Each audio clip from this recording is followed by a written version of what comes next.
Has life gotten strangely quiet after you finally set boundaries? That calm can feel unsettling at first, like something's missing. But here's the twist. Silence is a sign that your boundaries are protecting your energy. It isn't loneliness. It's the sound of your nervous system relaxing. I used to fear the quiet, thinking it meant I'd failed or something, but now I see it as proof of my alignment. After I restructured nearly every major relationship in my life, after I stopped explaining, rescuing, and overgiving, I remember waking up to a calendar that was empty. No messages, no obligations, no one to manage. And I didn't feel free at first.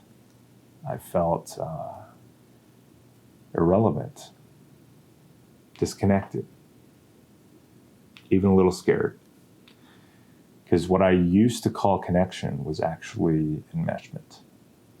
What I used to think was intimacy was often just emotional overfunctioning. But eventually I realized this silence wasn't punishment. It was restoration. Stillness has become my new baseline, not just a pause between the storms.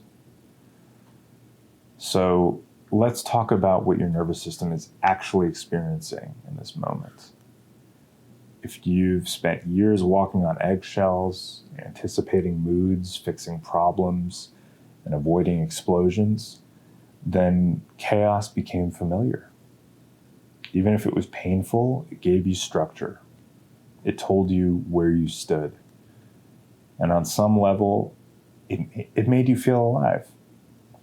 So when the volume drops, when people stop violating your space, when patterns stop repeating, your body might interpret that silence as a problem.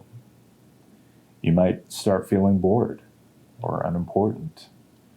You might even manufacture conflict just to feel something again. But the truth is that this is not a regression.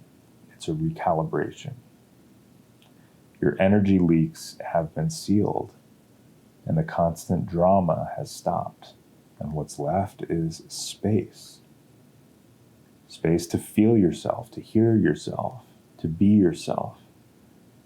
That's not loss, that's healing.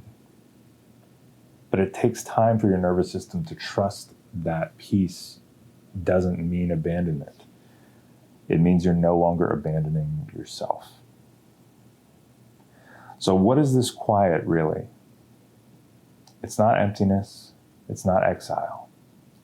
It's fertile ground.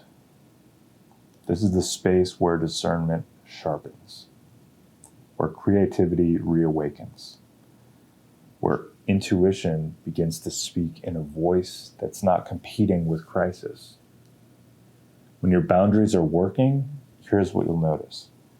You're not being tested as often. You're not rehearsing how to say no. You're not getting yanked into guilt or people-pleasing spirals. But here's the deeper layer.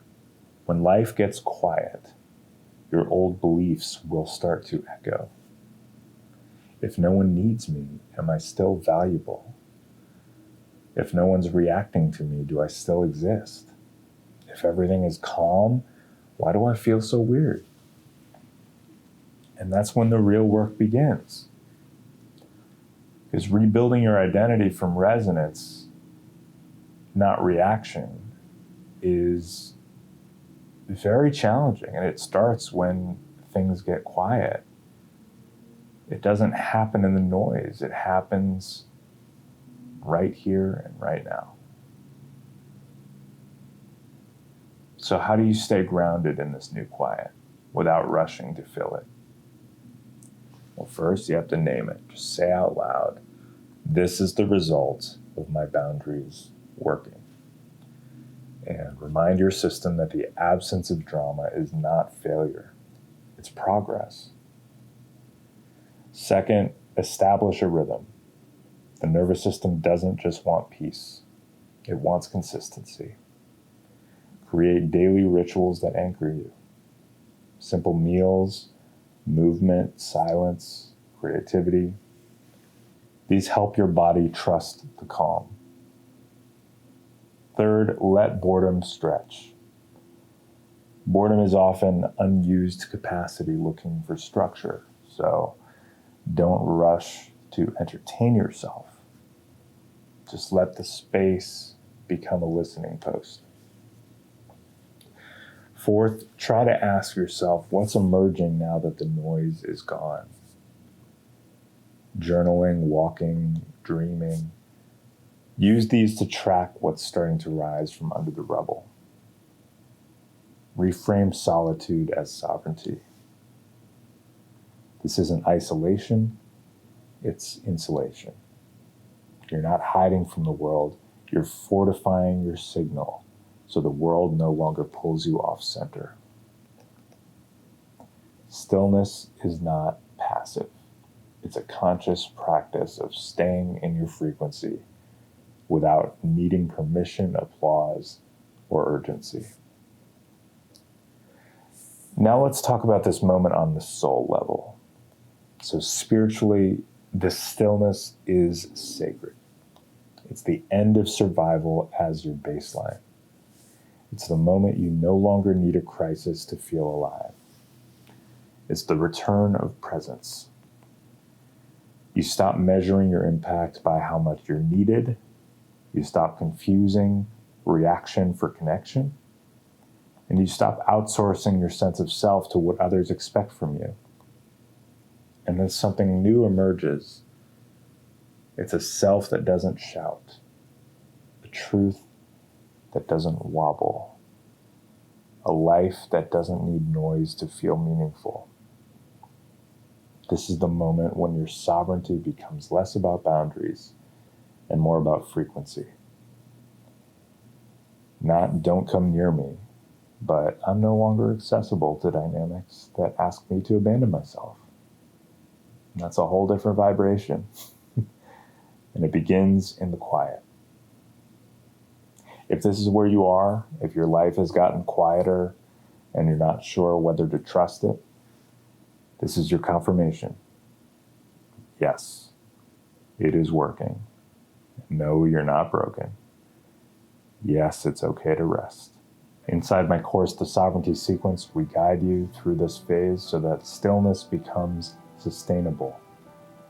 Not a fluke, not a flinch, not a plateau, but a foundation. If you'd like some structure while things realign, just comment below, give me the guide, and I'll send you my top 7 energetic boundaries to protect your peace as you rebuild from within. You don't need chaos to feel alive. You don't need constant feedback to be real. You don't need conflict to justify your clarity. This quiet you're feeling is not emptiness. It's not exile. It's evidence. It means you're no longer surviving. You're becoming. So let the silence stretch. Let the pause hold you. Let this new chapter begin in calm, not in crisis. And as always, may the shadow wane and the stardust remain.